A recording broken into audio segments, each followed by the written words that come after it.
Šovakar mēs vēlamies apvienot divus skaistus iemeslus vienā lielā notikumā. Godināt pārus, kuri laulībā nodzīvojuši 50 gadus. Un vienlaikus ar skanīgu tautā mīlētu mākslinieku koncertu sveikt sievietes pavasara svētkos.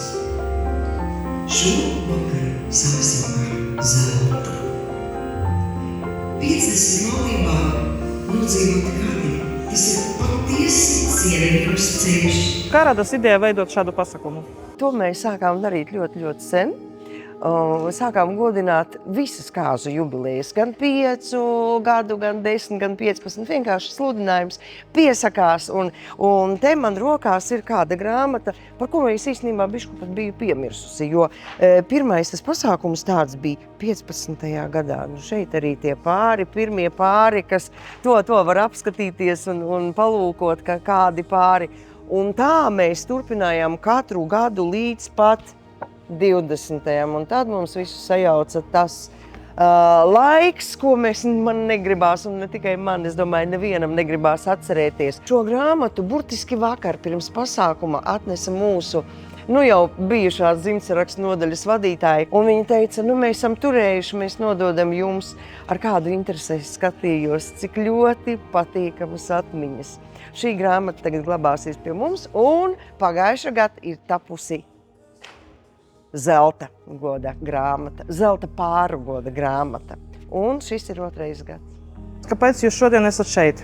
Pirmām kārtām Dagda jau praktiski, ja ņemt muzikanta dzīvi, dzimtā pilsēta šeit ir daudz reizes uzstājies, un es zinu, ka šīs tikšanās reizes ir ļoti foršas, jo Dagdā publika un arī šīs dienas koncerts parādīja ar stāvovācijām, aplausiem, līdzdziedāšanu, ka šeit ik reizi prieks atgriezties pie savas dzimtā mīļās publikas. Es ilgus gadus šeit strādāju par šīs iestādes vadītāju, un tagad dzīvoju Krāslavā.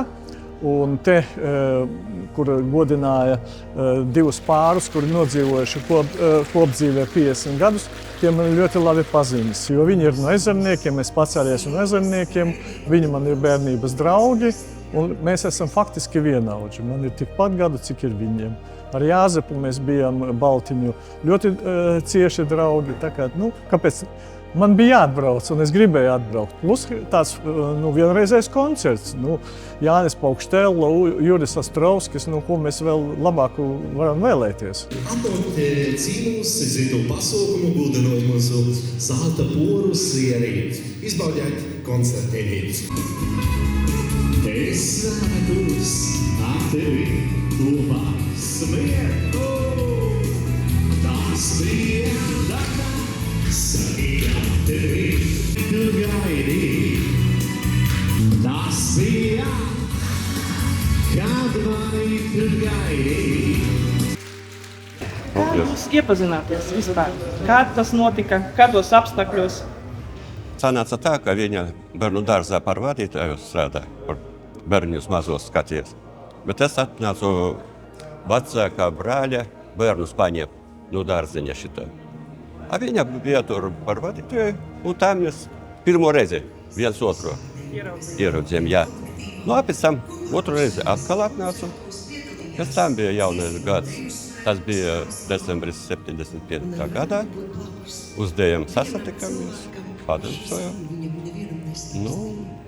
Tur tika iepazīšana ar viņu. Pēc tam sanāca tā, ka es šeit maz dzīvoju, mācījos Marihotkā. Kā bija brīvdienas, es atbraucu uz šejieni. Kaut kur februārī mēs jau tur satikamies biežāk, cik bija iespējams. Dejojām kopā? Tur tautas dejo bija kolektīvs. Tur viens dalībnieks kaut kur pazuda. Es ar viņu padancoju mazliet un palikam kā pāris. Es aicinu jūs piecelties kājās un ar sirsnīgiem aplausiem sagaidīt Krāslavas novada zelta pārus. Elfrīda un Jāzeps Igaunija, Vera un Jāzeps Baltija. Nāciet un lieciet savus parakstus goda grāmatā.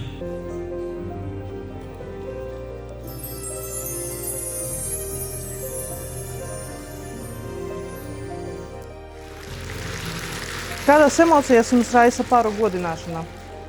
Tikai vispozitīvākās, jo tiešām nodzīvot kopdzīvē 50 gadus, tas ir ļoti skaisti, ka šajos pēc 50 gadiem cilvēki vēl var nākt kopā ar saviem bērniem, mazbērniem un pārējiem skatīties arī jauniem cilvēkiem, kā nodzīvo 50 gadus tik laimīgu dzīvi kopdzīvi. Mēs bijām aizkulisēs, to, ko dzirdējām, tā ar acis maliņu. Man liekas, viss pārdomāts, pat fotostūrītis, sveicieni, jā, gaismiņas, cepernos. Tas ir vienkārši. Tas ir vienkārši tik aizkustinoši. Es jau teicu, ka viņi ir tik skaisti un mīļi cilvēki, ka viņi to ikdienas rutīnu, to ikdienu var pārvērst reizēm par svētkiem, un tas ir pats galvenais, kā var cilvēki izturēt tik daudz kopā. Tas ir tiešām apbrīnojami un var tikai šos cilvēkus mīlēt. Novēlam jums nezūdošu enerģiju, mūžumu un vēl daudz priecīgu un mīlestības pilnu mirkļu.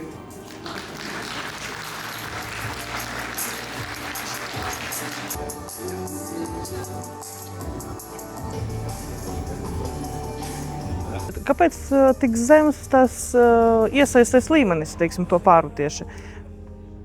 Ja ir runa par zelta pāriem, tad mums ir jāņem vērā šo cienījamo vecumu, kad ir gan veselības problēmas, gan arī, varētu būt arī laika apstākļi, jā, kad viensētās, laukusētās ir tie ceļi, netik brīnišķīgi, lai varētu tikt ārā ar savu bērīti metāla, jā, un iemesli ļoti daudz un dažādi. Īstenībā mums ir 9 pāri.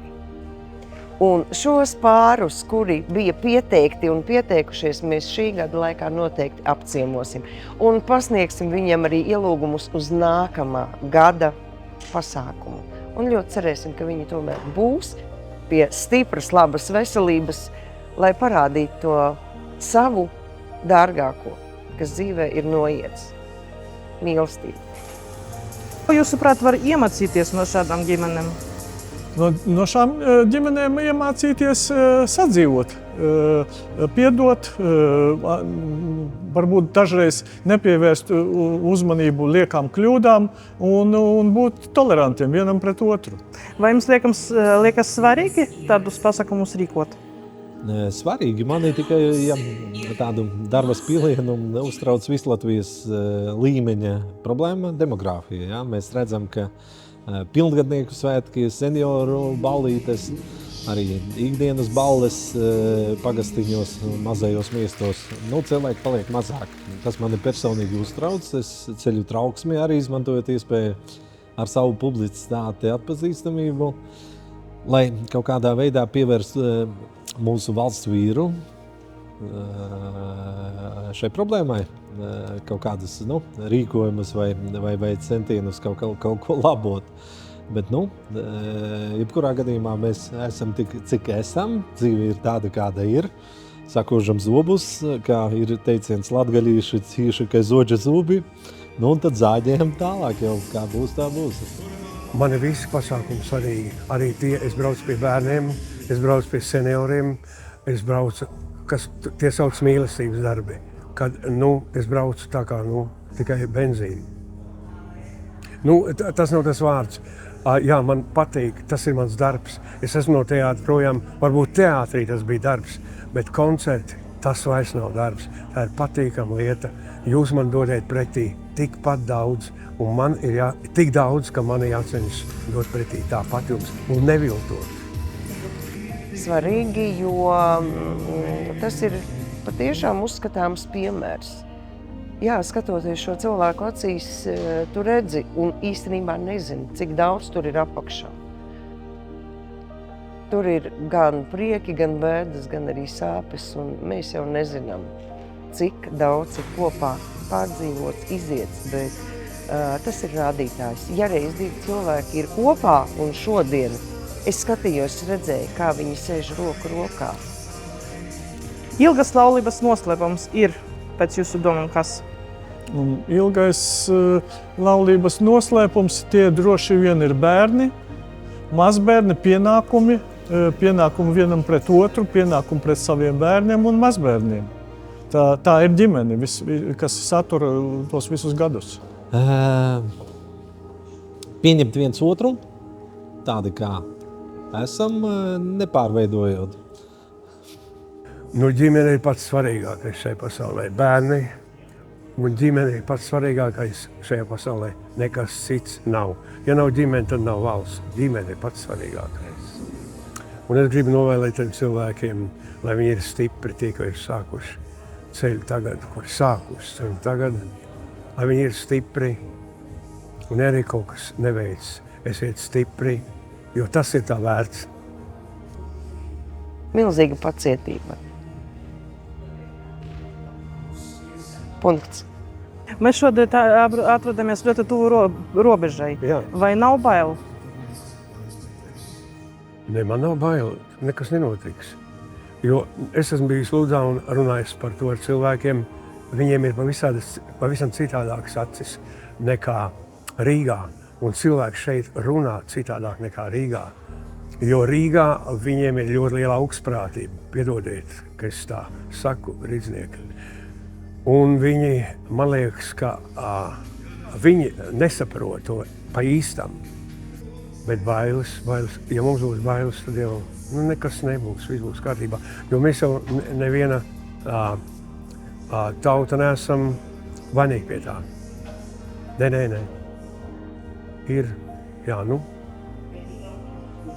par ko mums baidīties? Nē, bailu nav, jo, godīgi sakot, te jau vairākus gadus tāda situācija apkārt. Un mūsdienu laikmetā, kad internetā viss ik pēc sekundes ir zināms, kas notiek pasaules otrā malā, līdz ar to faktiski mēs esam pieraduši jau, vismaz es tā domāju. Plus man jau arī ir diezgan daudz gadu, ko tur baidīties, gan jau. Bet par bērniem domājot, par valsti, jābūt valstī stiprai. Ja tu būsi stipra valsts, arī tad pret tevi izturēsies ar cieņu un baidīsies, teiksim, varbūt, bet galvenais cienīs. Ja tu būsi stiprs, tad pret tevi attieksies ar godu. Kā nav, jo es jau bieži, man darbs ir Vecselīnas pagastu apvienībā, un tad bieži arī uz Krāslavu braucam, un citos reģionos pierobežā robežsardze, pārbauda dokumentus, paldies viņiem.